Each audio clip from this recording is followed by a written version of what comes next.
തദ്ദേശ തെരഞ്ഞെടുപ്പിൽ കോട്ടയം നഗരസഭയിൽ മുന്നേറ്റം നടത്താൻ കളം നിറഞ്ഞ് ബി.ജെ.പിയും.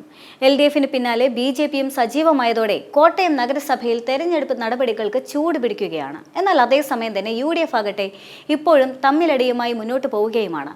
വികസന മുരടിപ്പും അഴിമതിയും ജീവനക്കാരുടെയും ഭരണസമിതിയുടെയും വീഴ്ചകളും ചൂണ്ടിക്കാട്ടിയാണ് ഇപ്പോൾ എൽ.ഡി.എഫും ബി.ജെ.പിയും കളം നിറയുന്നത്.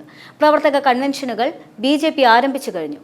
പുതുതായി കൂടുതൽ പേരെ പാർട്ടിയിലേക്ക് എത്തിക്കാനും ബി.ജെ.പി ശ്രമിക്കുന്നുണ്ട്. 52 അംഗ കൗൺസിലിൽ യു.ഡി.എഫിന് 22ഉം എൽ.ഡി.എഫിന് 22 കൗൺസിലർമാരുമാണ് ഉള്ളത്.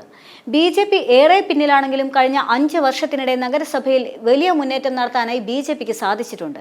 നേട്ടം ഇരട്ടിപ്പിക്കാൻ ലക്ഷ്യമിട്ടുകൊണ്ടാണ് ഇപ്പോൾ ബി.ജെ.പിയുടെ പ്രവർത്തനം. സ്ഥാനാർത്ഥി നിർണയ ചർച്ചകളും ബി.ജെ.പിയിൽ സജീവമാണ്. ഇടത് വലത് മുന്നണികളെ ഒരുപോലെ തന്നെ ബി.ജെ.പി കടന്നാക്രമിക്കുന്നു.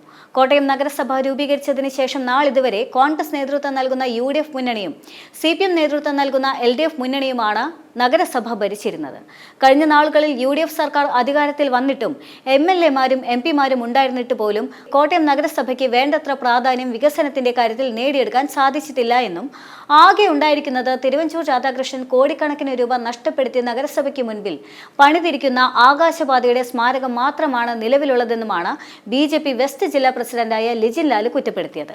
കോടിക്കണക്കിന് രൂപ മുതൽ മുടക്കി കോടിമാതയിൽ പണിത അടവുശാലയുടെയും പച്ചക്കറി മാർക്കറ്റിന്റെയും പ്രവർത്തനം ഇന്നും കാര്യക്ഷമമായി നടത്താൻ സാധിക്കാത്തതും വേണ്ടത്ര രീതിയിൽ പണി തീർക്കാതെ മുറികൾ പച്ചക്കറി മാർക്കറ്റിന് തുറന്നു കൊടുക്കുകയും ചെയ്തത് തിരുവഞ്ചൂർ രാധാകൃഷ്ണന്റെ കഴിവുകേടാണെന്നും ബി.ജെ.പി ആരോപിക്കുന്നുണ്ട്. എന്നാൽ അതേസമയം തന്നെ ആരോപണങ്ങൾ ഏറ്റുവാങ്ങുമ്പോഴും യു.ഡി.എഫ് കാര്യമായ പ്രതികരണം നടത്തുന്നില്ല.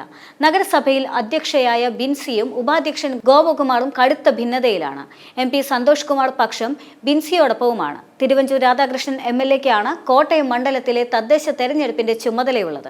കോൺഗ്രസിനുള്ളിലെ പടലപ്പിണക്കം പരിഹരിക്കാനായില്ല എങ്കിൽ കോട്ടയം നഗരസഭയിലെ 1/4 നൂറ്റാണ്ടിലെ ഭരണ തുടർച്ച യു.ഡി.എഫിന് അവസാനിപ്പിക്കേണ്ടിയും വരും.